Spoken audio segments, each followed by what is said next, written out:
Hey guys, hope you're having a wonderful day. I wanted to share a story with you that I haven't shared or haven't talked much about, and that is my competition with an Olympian. So when I was young, sports was my life. I spent all of my time playing different sports. I played soccer, or what people call football in Europe. I played baseball. I played rugby very competitively. I did some basketball. I was okay at it. But really, I think I excelled in sports. That's where I channeled all of my energy, all of my time, my focus. It certainly wasn't on studies. From the time I woke up, I would go to school. I would put the minimum, amount of effort required to get by. Although in many instances, I almost did not move to the next grade and did not get by just because I wasn't interested in school at a young age. I was just always focused on sports and being physical and just kind of performance and so forth. And so as I moved up into high school, I became very competitive in track and field. And if you look at me, you'd think maybe that means running, but I actually was doing hammer and discus and javelin and shot put. At a very competitive level, I joined a track and field club where I practiced 6 times a week, and we were on a very strict regiment of exercises and weight training. And I would go to a different city actually, so from Vancouver to Richmond, and I would spend evenings training, and that would happen again 6 days a week on top of other sports that I was doing as well at that time. And so I actually ended up competing with an Olympian.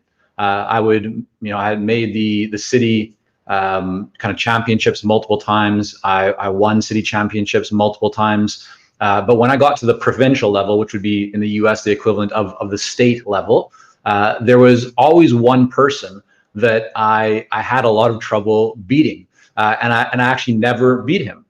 His name was Dylan Armstrong. And when I first saw Dylan, I thought he may have been a year older than me. I wasn't really sure, but he was definitely significantly bigger than me. I mean, he was really a monster of a man. And I just remember thinking like, wow, this guy really looks like a giant. He looks like an adult, and here I am, just a young kid in high school, and I could never beat him. When he threw the discus or the shot put, it would just go way beyond what I could do. Well, fast forward to 2008, when Dylan Armstrong actually competed in the Beijing Olympics for Canada, and he won the bronze medal. And so I think back to those times when I was in those kind of state provincial championships, and I could never beat him. He was just better than I was. He was stronger than I was. But my memory is, and kind of my justification was that, well, I was competing against what would soon be an Olympian, and so how could I win? Well, that's not the point of my story here, really. Although I think it is interesting to bring up, and I was very happy to see Dylan's success as he continued on. But the point that I actually wanted to bring up in this story, that I think is very relevant to all of us in business and to all of us in the consulting space, or working as advisors or coaches or in professional services, is what I learned during that time. And what I learned during that time when I was competing or practicing 6 days a week and competing multiple times, at different locations across the city and then provincially, was what's called Parkinson's law. And what Parkinson's law really states, what it tells you, is that work expands to fill the time allotted. So I was not someone who studied a lot of school. In fact, I didn't spend much time reading books when I was younger, and who would have thought that I'd go on to write books and certainly to enjoy reading a lot of different books. But I did not spend a lot of time focused on my studies. And what was interesting, what happened is, when I actually started to compete very consistently, or kind of call it, at that professional high school level, I actually got better at studying. I actually started to study. And you would think that when I had significantly less time, because I was practicing so much, I had actually less time to devote to my studies, that I should have performed even poorly, or worse than I was before. But what I actually found, hey, Josh, great to see you. Yuri, nice to see you as well. So what happened was I had significantly less time to devote to my studies, but I actually ended up studying more. I actually ended up getting better grades. I actually ended up accomplishing more. And so this is what Parkinson's law is all about, right? This principle teaches us that when you have a very specific time set, when you essentially say, hey, and in my case, it was I only had this hour or this hour to study each day. I couldn't, it wasn't open. There was only so much space available. I had to get it done, because if I didn't get it done then, it wouldn't happen at all. And that's actually what happened in, before, is that I wouldn't get anything done because there was just any time to do it. And so in business, right, what I want to share with you all here today as the opportunity is to think about how are you devoting time, how are you structuring your time to work on your business, to work on your marketing, to work on engaging with your ideal clients and buyers and having conversations. Are you simply taking the approach that I took when I was, before I was really in a formal program around track and field, which was just like, yeah, I'm busy doing sports, I'll get to school whenever. Or if you have, a really structured schedule where hey, this is the only time I can do it because I have so much structure the rest of the time that it has to get done here or it's not going to get done at all. How are you applying that to your business? And what I see with many consultants that we've had the honor and pleasure of working with, now over 500 consultants that have gone through our Clarity Coaching program, over several years, is that many people don't initially have that structure, especially when it comes to marketing and to engaging conversations and doing follow-up and doing the things that actually really grow your business. Yet then people wonder, well, why am I not making the progress that I want? Or, yeah, I know I need to be doing more of this marketing stuff or more of this content creation stuff, but I'm just busy working on projects, or I'm, I need to wait for something else to be right and to be ready. Like I need to wait for the perfect time. And they don't actually make the progress that they want. And so I think Parkinson's law as a principle is very powerful, because if you can create real structure around your day, and you can really, provide yourself with a minimum amount of time, but when you have that time, you give it the maximum effort, that's where the power of Parkinson's law really comes to life, where you can accomplish significantly more. And my observation over the years is that when you look at many different successful people who are able to accomplish a lot, they're able to create a lot more and to produce a lot more than the typical person. Why is that? Well, it's because everyone has 24 hours a day. So how can they get a lot more done than other people? Well, the reason they can get a lot more done is because they have a better structure. Right? Some people think that creative people don't have structure in their days. They somehow kind of walk around and they paint or they write or they sing when it kind of strikes them. But talk to any artist that has actually accomplished or reached some level of success, or has reached a very high level of success, and they will tell you that they actually have great structure, that their creativity comes from the structure that they put around themselves. Stephen King talks about writing at specific times and always writing.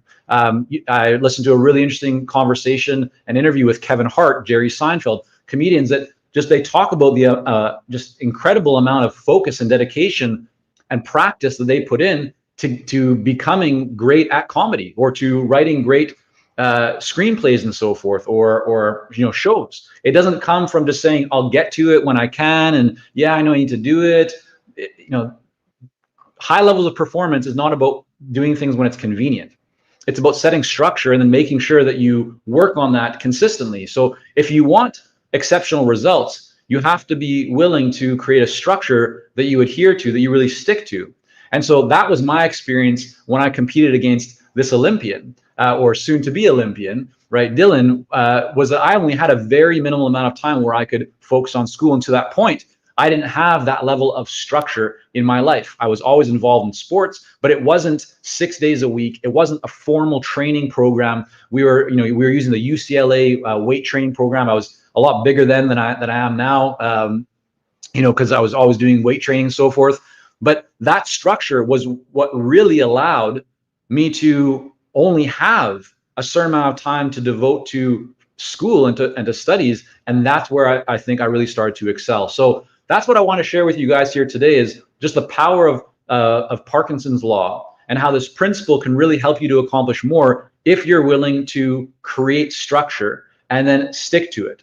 So I hope that benefits all of you here in some form or fashion. I know it certainly has over many different kind of aspects or areas of my life where I've put structure in place, because I think that it's amazing how much we can actually create, or we can put out, but it only happens when we're very focused. If we just are blasé and we kind of walk slowly down that path, but we're not really focused on what we're doing, then we're not going to be able to create high levels of output. And I think that that would be a shame, because if you truly want to realize your potential, think about and study Parkinson's law, create structure around the things that matter to you most, and then devote your time to them. Hey, Doug, great to see you. Pablo Nured, let me put this up here. You just mentioned that's a great. So Doug Nelson, you're saying, Pablo Nured said, I only write when an inspiration strikes. Thankfully, it strikes every day at 9 a.m. I love that. That is so powerful. Yeah, thanks for sharing that. Jas, I'm glad that this resonates with you here as well. This is really powerful stuff, guys, and I'm glad that it's resonating with many of you. I want to spend a few minutes here on the live stream today as well, just to answer any questions that you all have about your consulting businesses, about where you're at right now. If there's anything that I can do to help, to provide maybe some observations, some best practices, shine a light on any opportunities that or anything that you're stuck on, feel free to just type in the chat box and let me know, and I'll try and pull on a few questions here. We can spend a few minutes going through them. So I'll just hang tight here and let me know, guys, if you do have any questions about your consulting business, about where you're at right now, and anything that you're looking for more information on.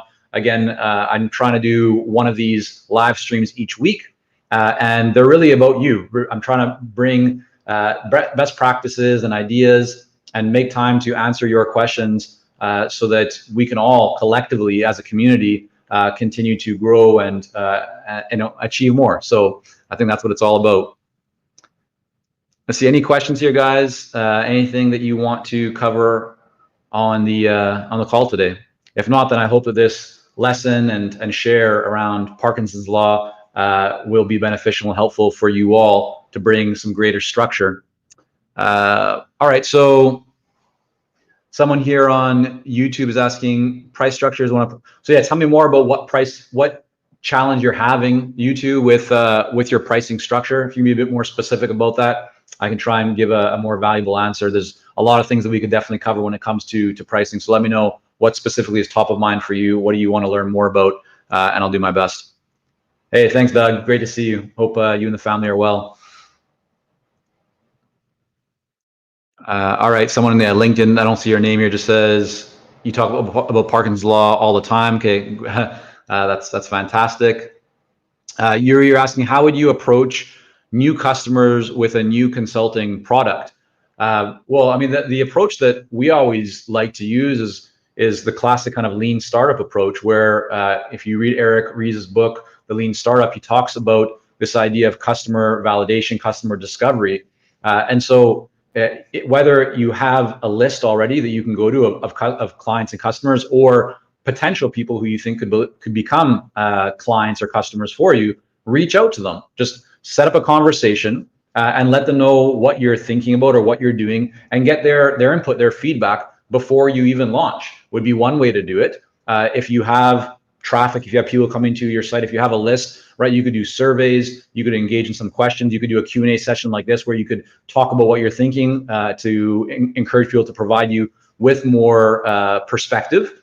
The main thing, is you want to avoid spending a great deal of time developing stuff and then putting it out to the world hoping that it works. If you can involve people in that process through conversation, to really ask questions, to identify what they want, what they don't want, what problems do they have, how valuable would it be to solve those problems for them, all that kind of stuff. If you can do that in advance through a conversation, then not only will you get really great feedback to help guide the positioning of your new offering, but you also are really kind of enrolling your initial clients for that offering, because if they are telling you that it's something that they need, they want, they would benefit from, then you are able to actually go back to them and say, hey, you mentioned that this is something that would be of interest. Well, it's now ready. Or even asking in the initial conversation, if we develop this, would you sign up for it? Would you be one of our first clients for it? And if they say yes, then fantastic. If they say no, then you want to start asking them more questions to really find out, is it something that they really want, or they're just telling you that it's nice? But that initial kind of customer validation is really, really powerful. If you have a captive audience, a list, or people that you can reach out to, I would just set up some phone calls, send some emails, and have some conversations to validate what your offering is, Yuri. So that's how I'd approach it. If you have further questions on that, just let me know or reach out. All right, so you two, you're asking about what's the best way to charge for a creative consultant. There's many different approaches to pricing, and I would need to know a lot more about your specific goals, because as an example, if you want to generate $500,000, $1 million, $100,000, $10 million, and if you want to do that with a team or without a team, or a productized offer, or you really enjoy kind of bespoke, custom work, customized offerings with you, like, it really depends on what do you want to create. And depending on what you want to create and what your goals are, then we kind of reverse engineer that and look at, well, what is the best way to create or to achieve that level of result with the optimal pricing strategy. The main thing that I would encourage you is avoid hourly fees, avoid daily rates. Think more about what is the ROI, what is the value for your client, how can you position your offerings and your pricing in a way that really benefits the client by giving them a great outcome and result, but also is leveraged for you, meaning that you don't have to spend your fee or what you're capturing in compensation increases, but it doesn't increases at a faster rate than the amount of work and effort that you have to put in, right? So less effort, less time, but greater output or greater outcome for the client and a better result. That's what you want to have. So that way both parties win.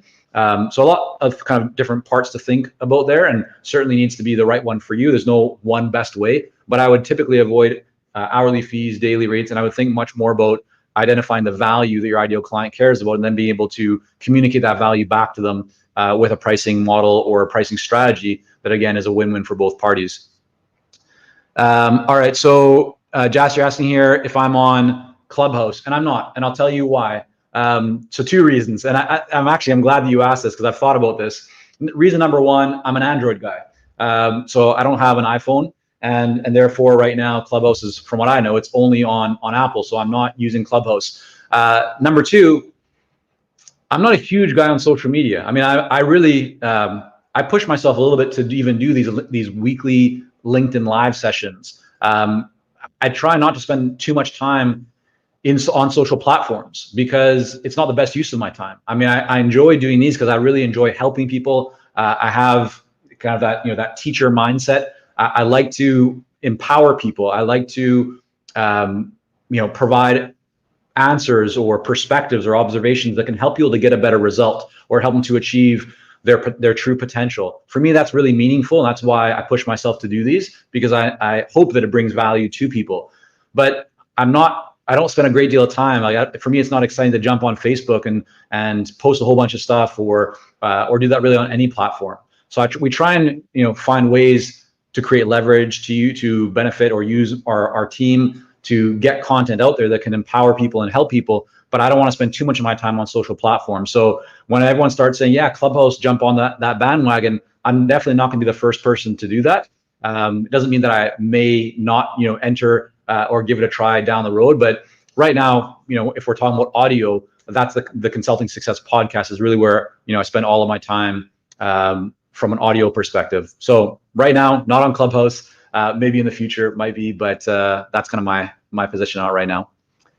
All right, so you're asking, is there a good way to expand your network to be able to have more people to approach?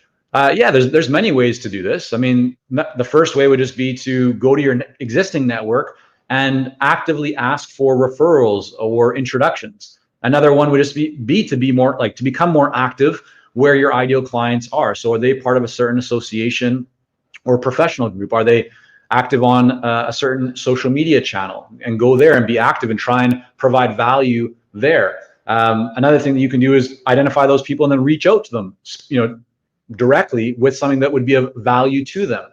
So there's a lot of different ways that you can do this, but the most important thing is not to overthink it. It's just to get out there and to try and add value and to engage with people. The more active that you are, and the more that you spend time where your ideal clients actually are, or try and get referrals and introductions from the people that you already know that could connect you to those people, the more conversation you'll typically end up having, as long as you're encouraging people or suggesting to actually have a conversation. Don't just put stuff out there and hope that people reach out to you. You need to invite people to have a conversation. All right, you two, you're asking what books do I recommend for an amateur consultant? There's a lot of great books on consulting. We put out a few books, so you're welcome to check on those. But I would just go to Amazon and type in consulting and see what comes up, and read through and find the ones that really resonate for you and where you're at. But there's lots of great books on that topic. All right, any other questions, guys? I know we're about 20 minutes in here, and thank you all for hanging out here today. Always great to see some members of the community and connect with friends. So if there's no other questions, we'll wrap up. I'll always welcome you guys. If you do have questions, or if you're looking for a resource or some help, feel free to shoot me a message on LinkedIn. If you're connecting or want to connect on LinkedIn and we're not already connected, just put a little note when you send the connection request, so I know that you're part of the community, or that you were on one of these live streams. That's always helpful for me to know. I'm getting another question here about Clubhouse from somebody on YouTube saying, "Are you on Clubhouse by any chance?" I'm not, and Josh just asked about that. So check out the answer. But I'm not on Clubhouse. I'm an Android guy right now, and I'm a little bit slower to jump on new social media platforms, because that's not the best use of my time, I find. Doesn't mean I may not be there in the future, but right now I'm not. So AE, thanks for asking. But you'll probably find me more on LinkedIn and doing these kind of live streams. Also, the Consulting Success Podcast is really where I spend a lot of time interviewing great guests and trying to put out ideas and perspectives and best practices to help people in the consulting space. So there you have it, guys. Thank you all so much. Have a wonderful rest of the day. And as always, if we can be of any help, don't hesitate to reach out. consultingsuccess.com. Shoot us a message. Let us know what what you're looking for, how we can help you, and we'll do our best to guide you in the right direction. And also feel free to share in the comments here, or in another, through email, whatever, what topics you'd like us to cover on upcoming kind of live streams. That's always helpful for me to know what you guys want to dive deeper into, and I'll do my best to accommodate all of that going forward. All right, guys. So yeah, again, typically putting out one of these, jumping on a live stream once a week for now. And yeah, hope you have a wonderful rest of the week. Take care, everyone. Great to see you, Brian. And we'll be in touch. Bye for now, guys.